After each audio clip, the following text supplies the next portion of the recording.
Hi, Sam. Can you tell me what you're doing here for your birthday weekend, please?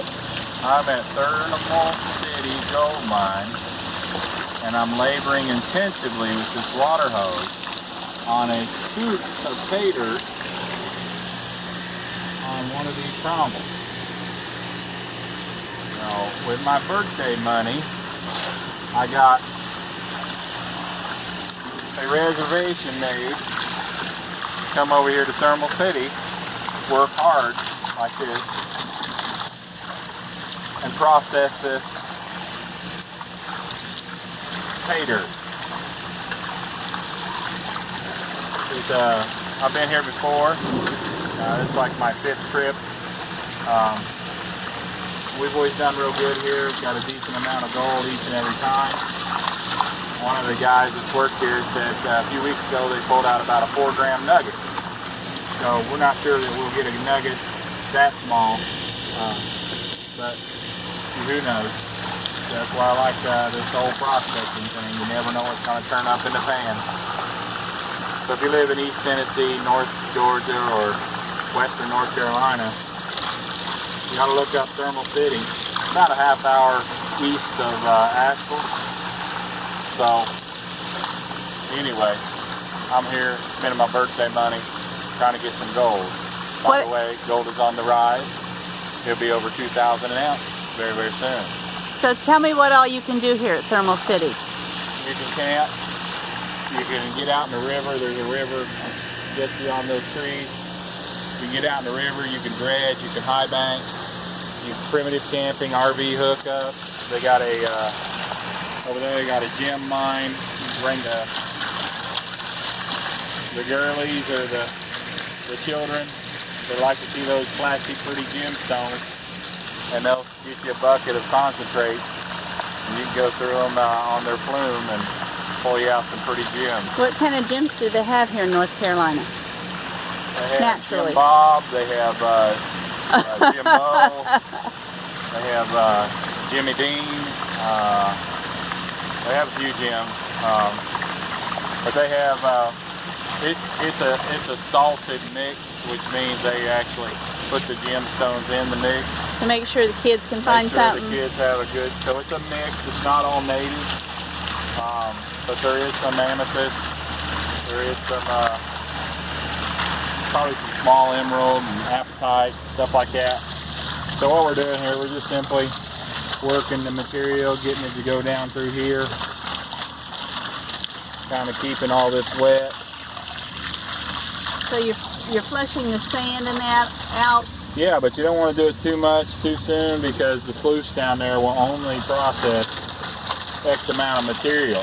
So if I throw too much in there at one time, it'll overwork the sluice, and I may have the gold float out like the sand. So the goal is to get the gold to sit in there on the bottom because it's heavier? You want to keep the action working, so you can't work it too fast or with too much water. If you work it too slow, then it'll wash all the sand off and the gold's exposed to the current and it'll migrate down. So you want to keep a moderate amount of water coming in. So we just keep working this. It'll take about 2.5 hours to work through a scoop here. So the water's basically separating the gold out of the sand? Yeah, it's helping to separate it out.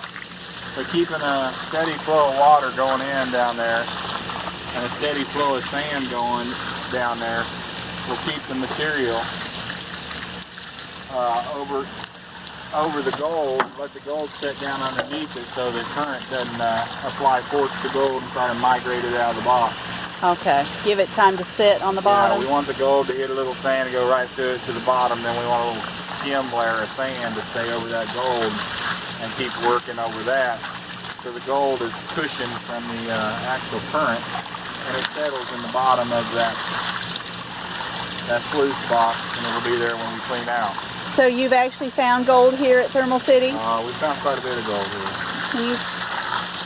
So we do pretty good here. There's plenty of videos. There's plenty of videos on YouTube You just type in Thermal City and you're going to find people running the high bankers, people running the trommels, a lot of guys from Tennessee and the area come over here to run this, so pretty popular place. So like from our area, Knoxville, how long did it take to drive over? Well, it took about 3 hours and 15 minutes. Okay. And we stopped once for some Bojangles and a Cajun filet So an easy drive.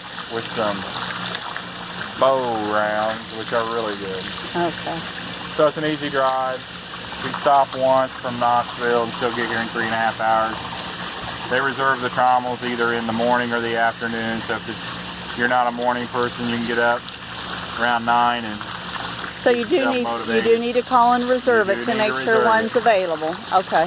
They only have 2 trommels, and as far as I remember, they only have 4 high bankers, but they're back there somewhere. But you can just work right off the river, right? Yeah. You can come and work off the river without a reservation. And they do have pay dirt too. Okay. Here's an example of how they bring you the dirt. So, you know, basically there's no shoveling. It's an easy way to do gold mining. Don't tell anybody that. This is rough roads out here. This hose is heavy. Okay. So that's a good size to look at that scoop. You get a lot of material. Good deal. All right, Sam. Well, we want to wish you a happy birthday and good luck on your gold mining today. Yeah. Thank you, and we'll see y'all in the creek. All right. Bye-bye.